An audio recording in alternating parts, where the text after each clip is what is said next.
FPL is nearly back, and I thought it'd be about time to bring back a favourite video series of mine. We're going to talk players to buy and avoid ahead of game week 1.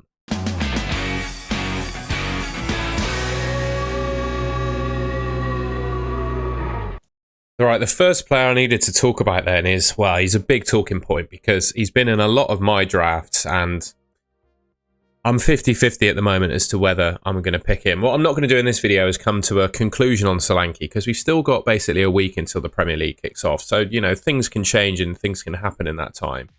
But as things stand, the latest on Solanke, so Thomas Frank's got a few injuries amongst the Spurs team. So we've got an update here on Destiny Udogie.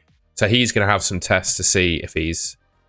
They'll see if he's fit, basically. Dominic Solanke, the quote is, quite soon he will be available. So it's pretty much, I mean, I don't think we've got anything solid to suggest if he's available. Obviously, Spurs play in the Super Cup against PSG. I think it's on Tuesday. So if he's in the squad, that sort of suggests that he's fit. But if he's in the squad for the Super Cup, you know, is he going to be fit enough to start Premier League Saturday, game week 1, or whenever they're playing? I don't know. There's also a note here that Kulusevski's out for a long time as well, which I think I've seen a few people with Kudus in their team. I think it probably increases his minutes. I think he'll get decent minutes to start the season. But yeah, Solanke, it's frustrating, isn't it? Because for me, he's just the perfect FPL option and probably the best striker at 7.5 million. I think everyone knows there's a couple of obvious replacements for him. I think obviously Jared Bowen, if you can get away with spending 0.5 million more, you've got the talismanic sort of West Ham figure. Another player at 7.5, I think he's probably still the most owned player in the game at the moment, João Pedro. But I quite like Evan Nilsson. Put up very similar numbers to Solanke last year. And in fact, he massively underperformed his XG. That's basically, well, if you round it up, 13 XG, he scored 10 goals. So if he, you know, ups those numbers a bit, he's going to have a good season, I think. If he plays all the games, potentially taking penalties for Bournemouth as well, because I'm not entirely sure what's happening with Kluivert at the moment. I think there's a real chance this guy could take penalties for Bournemouth. And I think a lot of people are being put off of Bournemouth assets purely because they're playing Liverpool in game week 1. Liverpool at Anfield is obviously a tough fixture, right?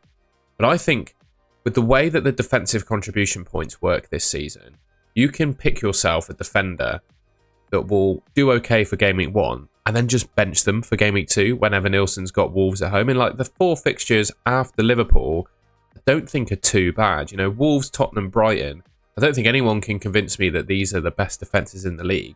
And then Newcastle, I mean, they don't have the best defensive record either. At St James's Park, they're a bit of a different beast. But I think Bournemouth at home, they could score a few past Newcastle. So yeah, I do, you know, like I said, I think Bowen and João Pedro are the players that people will immediately be going to if they don't have Solanke. I do think Evan Nilsson could be a good option as well. Saying that though, I'm in two minds about whether I should go for Evan Nilsson myself, because at the moment, my teams are 4-5-1 with, well, one striker who I think is just the outstanding forward.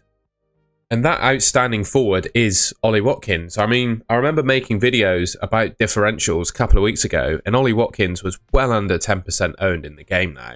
But I just think you look at all of the forwards in FPL, right? Haaland is probably the best, but most people can't afford him. I can't afford him. Isak is like in between, potentially moving to Liverpool. Is he going to play for Newcastle? I just don't know. You can't go there with Isak, can you? And then it drops to Watkins, who there's no real question marks about Watkins. You know what you're getting. He's probably not going to break any points records, but he pretty much guarantees you 15 to 20 goals a season. There's no real competition for his position. He's going to start every game, you'd think. Probably play 90 minutes. Take penalties? Probably not, but he's still going to score a decent amount of goals, I think.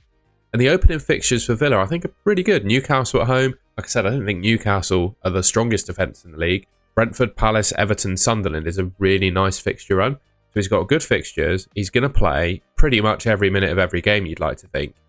There's no question marks about Ollie Watkins. So, you know, when talking about Solanke or other forwards to pick, there's question marks about everyone. Like, Evan Nilsson's got the fixture against Liverpool first up. João Pedro, his minutes at some point I think will come into question. I think he probably starts the season just fine, but at some point I think his minutes will become a concern. Who else would we say there? Who else is 7.5? Someone like Chris Wood, for example. You know, I don't know how Forest are going to play. They barely scored a goal during pre-season. Bowen, not on penalties, playing as a winger. there's a question mark there as well. Whereas Ollie Watkins, there aren't any. He's a really solid option. I'd imagine he'll be in a lot of teams come the start of the season. I just wanted to quickly mention that this video is brought to you by Fantasy Football Hub. So all of the players and all of the stats related to the players that you see in this video is courtesy of Fantasy Football Hub. You can use Fantasy Football Hub for all of your expected points data across the season. You get your team rated by AI. All you need to do actually is take a screenshot of your FPL team, input it into the tool, it'll read all your players and give you an AI rating. If you want to sign up to Fantasy Football Hub, you get 50% off using the link in my description. And if you can prove you don't win your mini league this season, you get your money back as well. That's how confident they are in their product. So yeah, check out Fantasy Football Hub, link in the description. We have to talk about Rodgers next, don't we? Incredibly popular, and I think at his price point, he's the best option, right? No doubt about it in my mind. 19 attacking returns last season, played 37 games. Just a really solid sort of consistent performer who just practically plays every game, doesn't he? He's an Unai Emery just teacher's pet. He absolutely loves him. Good fixtures for Villa as well. Unfortunately, he picked up what looked to be an ankle injury in a pre-season friendly a couple days ago. He, I think, played 3 minutes of that game and then went off with the injury. So we've had from this, I think Jacob here is the athletic journalist for Aston Villa, which I think is quite possibly the single best source of information about Aston Villa that's not obviously put out by the club. So further tests are going to take place, but as of Thursday morning, Villa are hopeful for him featuring against Newcastle. So essentially what we have to do is monitor Morgan Rodgers, and I think be prepared for him not to feature in Game Week 1. And if he doesn't feature in Game Week 1, he probably, I mean, you don't want to pick him, do you, at the end of the day? And I think if you can't go to Morgan Rodgers because of the injury, I think there are two perfectly decent alternatives, right?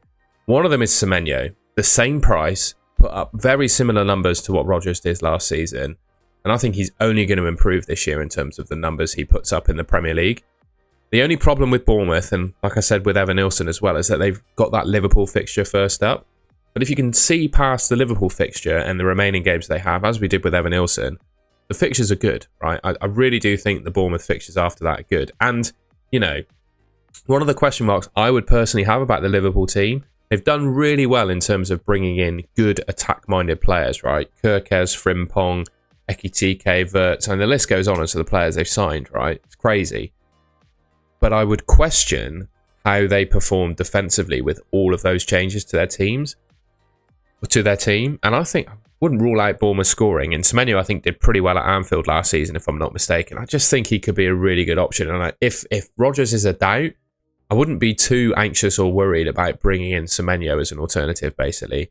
If you want to save yourself a bit of cash, I think Njai of Everton is decent as well. I just don't massively rate him. You know, he scored 9 goals from only 6 XG, so he massively overperformed his XG last season. Only put up 6. Not very creative, so you're not going to get anywhere near the level of assists that Semenyo's getting.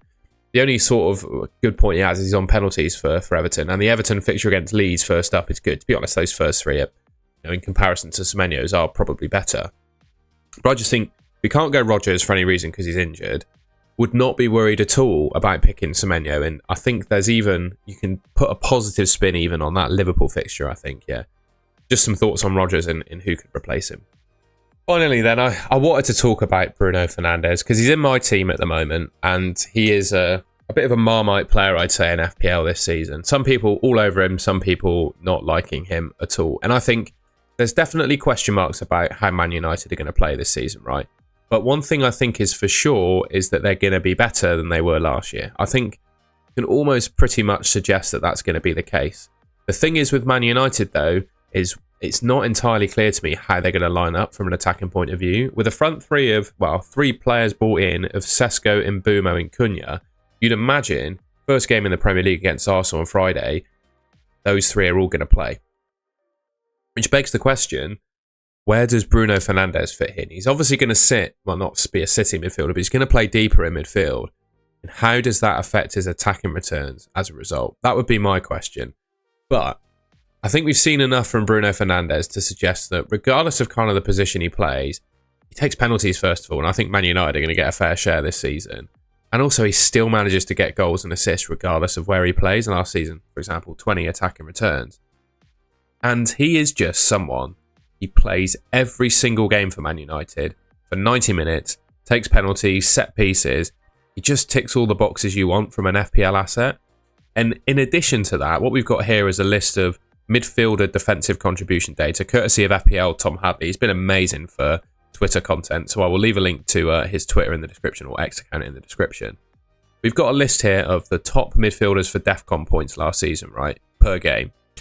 As you can see, you've got Casemiro was number 1, and it's mostly defensive midfielders, right? And then on the right-hand side, Bruno Fernandes. So I believe the cut-off for hitting DEFCON is 12 defense, like clearances, blocks, interceptions, tackles, right?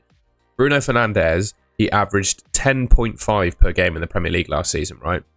So I think he hit it, 33% of the time in the league last year.